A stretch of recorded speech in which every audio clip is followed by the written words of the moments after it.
Well, more speculation has been raised on the reasons for NATO's intervention in Libya. And as RT's Laura Emmett reports, the organisation may have been trying to prevent Gaddafi from burying the American buck.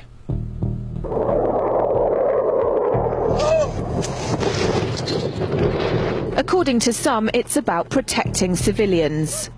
We must not tolerate this regime using military force against its own people.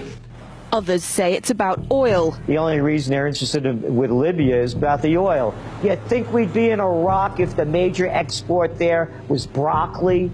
But some are convinced intervention in Libya is all about currency, specifically Gaddafi's plan to introduce the gold dinar, a single African currency made from gold, a true sharing of the wealth. It's one of these things that you have to plan almost in secret, because as soon as you say you're going to change over from the dollar to something else, you're going to be targeted. There were two conferences on this, one in '96 and another one in the year 2000, called the World Mataba Conference, organised by Gaddafi. And everybody was interested.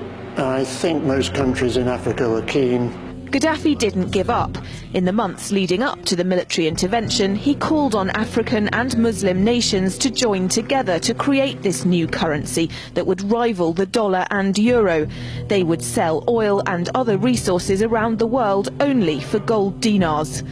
It's an idea that would shift the economic balance of the world. Countries' wealth would depend on how much gold they have, not how many dollars they trade. And Libya has 144 tons of gold.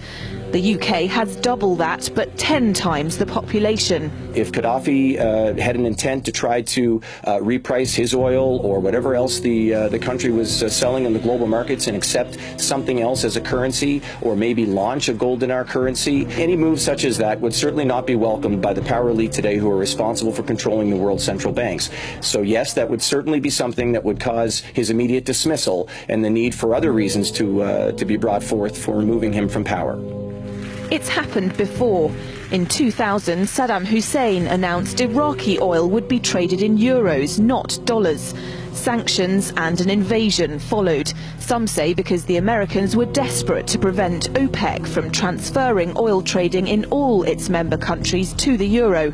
The UK's gold is kept here in a secure vault somewhere in the depths of the Bank of England. As in most developed countries, there's not enough to go around. But that's not the case in places like Libya and many of the Gulf states. A gold dinar would have given oil-rich African and Middle Eastern countries the power to turn around to their energy-hungry customers and say, sorry, the price has gone up and we want gold. Some say the US and its NATO allies literally couldn't afford to let that happen. Laura Emmett, RT, London.